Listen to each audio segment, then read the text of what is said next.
Hello, good afternoon. Hope you're having a great day.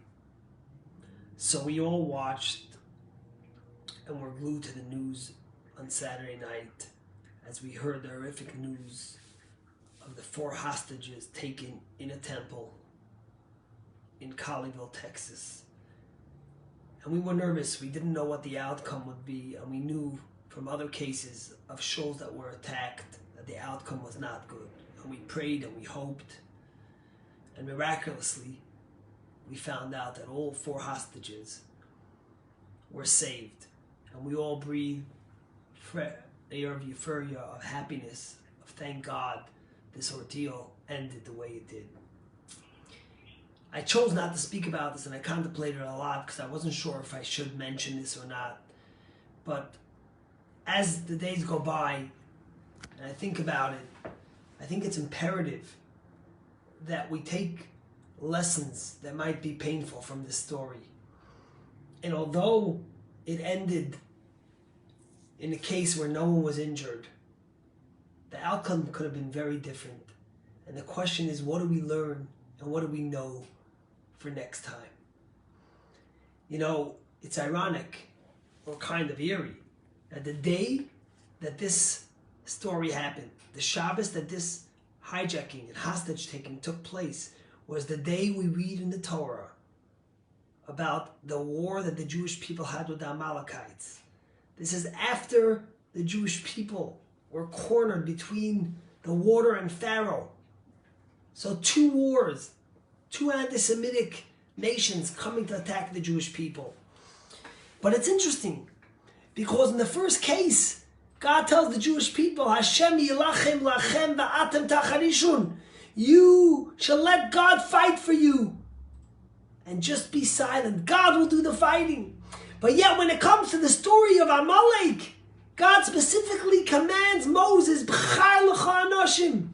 Choose for you people. V'tzei hilachem ba'Amalek. Go fight the Amalekites. Don't rely on God.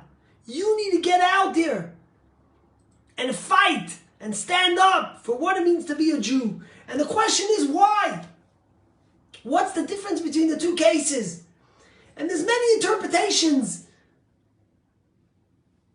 that are given why only after the splitting of the sea does God command the Jewish people to fight and before then not.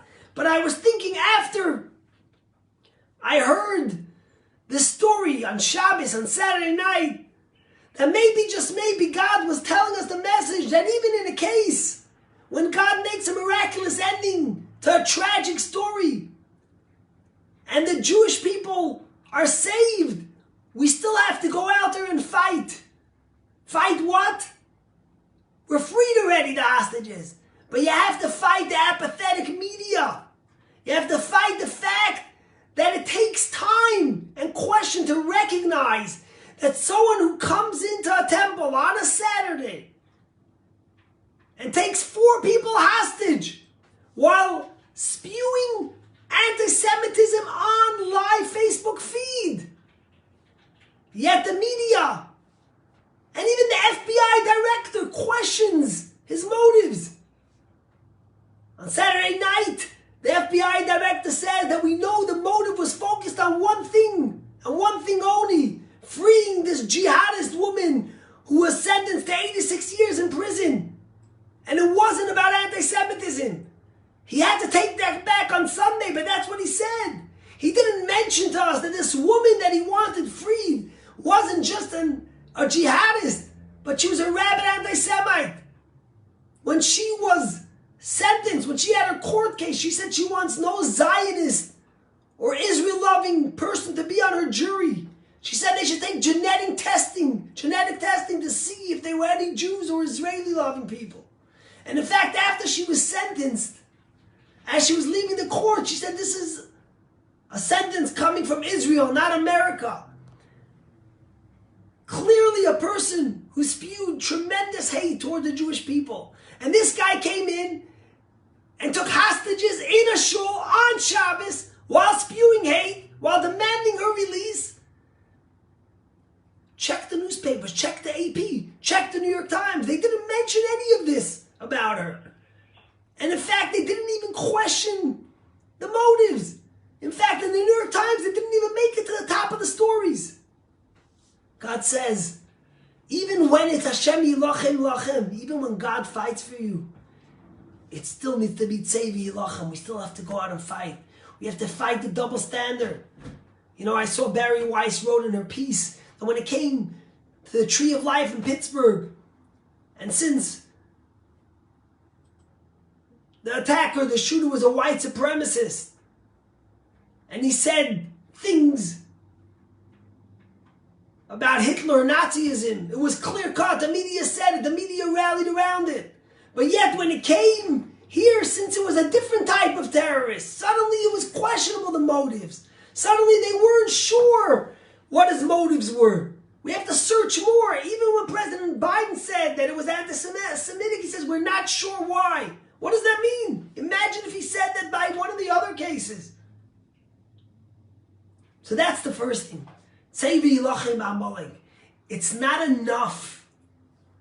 It's not enough that we are saved. We have to stand up and speak up and fight for ourselves against an apathetic or worse media, because that's the world we live in. It's a sad reality, but it's the truth. And the second thing, we're all praising what happened and the fact that the rabbi threw a cheer when they were able to get out, but the ending could have been different. And many in our more liberal, progressive cities feel that we shouldn't be protecting ourselves armed against terrorists, because that's not our way. We're more diverse. In fact, there's reports coming out about an Israeli who had a security company in Colleyville who offered free security to the temple, armed security, and they refused it. The Torah tells us, it's not enough that God fights for you. It's not enough that He protects you. We have to take never again literally. And if we're able to, we have to have protection by our shuls, as we have every Shabbos, armed protection, to let someone know that if they dare start up with us, then we will stand up for ourselves. And if someone is legally allowed to arm himself and he wants to come to shul, who are we to have the right to tell him he's not allowed to if he's within the law and he wants to protect himself and he wants to feel free and safe as a Jew? Yes, we celebrate and we have euphoria with the fact that no one got hurt, but we must take these lessons to heart. Always protect ourselves and stand up for ourselves. And we have to fight the double standard in the media. This is not even about Israel. This is about Jews in America. God bless us. We remember at the end of the war of Amalek, the Jews are victorious, but God tells them we have to eradicate Amalek in every generation. And that's what we have to remember as we stand up and call out the press and those that are double standard towards the Jewish people and towards anti-Semitism. God bless you. Have a great day.